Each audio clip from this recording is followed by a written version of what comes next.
യാത്രയുടെ സന്തോഷത്തിൽ നിന്ന് ഇനി നന്മയുള്ള ഒരു കാഴ്ചയിലേക്കാണ്. ഓരോ ദിവസവും വില കുതിച്ചു കയറി സ്വർണത്തിനിപ്പോൾ പൊന്നും വിലയാണെന്ന് നമ്മൾ പറയുന്നുണ്ടല്ലേ.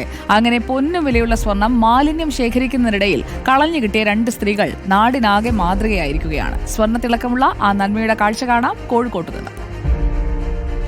കോഴിക്കോട് ഉണ്ണികുളം പഞ്ചായത്തിലെ ഹരിതകർമ്മ സേനാംഗങ്ങളായ സജിമോൾ ചേച്ചിയും രജനി ചേച്ചിയുമാണ് ഇവിടുത്തെ താരങ്ങൾ. ഇവരുടെ സത്യസന്ധതയാണ് ഇവരെ നാട്ടിലെ താരങ്ങളാക്കി മാറ്റിയിരിക്കുന്നത്. പതിവ് പോലെ വീടുകൾ കയറി പാഴ്വസ്തു ശേഖരണം നടത്തുകയായിരുന്നു രജനിയും സജിമോളും. കിട്ടിയ പാഴ്വസ്തുക്കൾ വേർതിരിച്ച് ചാക്കിലാക്കുന്ന സമയത്ത് പഴയൊരു ബാഗ് ശ്രദ്ധയിൽപ്പെട്ടു. വെറുതെ ആ ബാഗ് ഒന്ന് തുറന്നു നോക്കിയപ്പോൾ കയ്യിൽ കിട്ടിയത് ഒരു ജോഡി സ്വർണ്ണ കമ്മൽ. അപ്പോൾ ഞങ്ങൾക്കൊരു MCF ഇല്ലാത്തതിനെ കൊണ്ട് വീടുകളിൽ തന്നെ തരംതിരിച്ച് എടുക്കുക. അപ്പോൾ തരംതിരിച്ചെടുക്കുന്ന സമയത്ത് ഞങ്ങൾ ബാഗ് പരിശോധിച്ച് ഒരു ബോക്സാണ് കിട്ടിയത്. അപ്പോൾ ബോക്സ് തുറന്നു നോക്കുമ്പോൾ ഒരു ചെറിയൊരു കാതിലത്താണ് കിട്ടിയത്.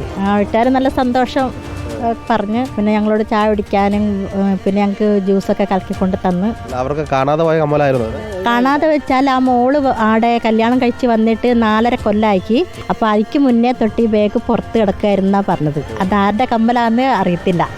ആ മോക്ക് തന്നെ അറിയത്തില്ല ആരുടേതാന്ന്. അപ്പോൾ മോള് പറയുന്നുണ്ട് നാളെ ഇപ്പോൾ ഉമ്മ ഇവിടെ ഇല്ല, ഉമ്മ വന്നിട്ട് ഒരു സർപ്രൈസ് ആയിട്ട് കൊടുക്കണം എന്നൊക്കെ പറഞ്ഞ് എന്നത്.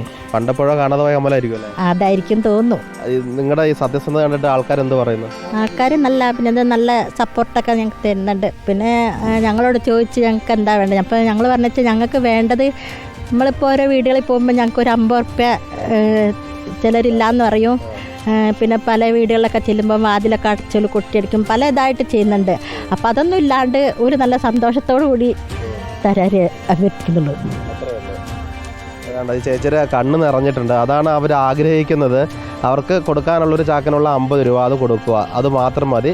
പിന്നെ അവരുടെ മുന്നിൽ കഥ കടച്ചിടാതിരിക്കുക, അവരെ ബഹുമാനത്തോടെ അവരോട് പെരുമാറുക, അത് മാത്രമേ അവർ ആഗ്രഹിക്കുന്നുള്ളൂ. കാരണം നമ്മുടെ പരിസരം ശുചീകരിക്കുന്ന നമ്മുടെ സേനയാണ്, നമ്മുടെ കാവൽപ്പടയാണ്. അവർ ആ രീതിയിൽ എല്ലാവരും സ്വീകരിക്കുക എന്ന് മാത്രമേ അവർക്ക് പറയാനുള്ളൂ. ഏതായാലും സത്യസന്ധമായിട്ട് അവർ ഈ വിഷയത്തിൽ കൈകാര്യം ചെയ്ത് കിട്ടിയ സ്വർണ്ണ കമ്മൽ അതിൻ്റെ ഉടമയ്ക്ക് സുരക്ഷിതമായി മടക്കി കൊടുത്ത് സത്യസന്ധത പാലിക്കുകയും ചെയ്തിരിക്കുകയാണ്. കോഴിക്കോട് നിന്ന് video journalist ഷനിൽ കണ്ണനൊപ്പം reporter Sinoj Thomas, ഇന്ന് റിപ്പോർട്ടർ.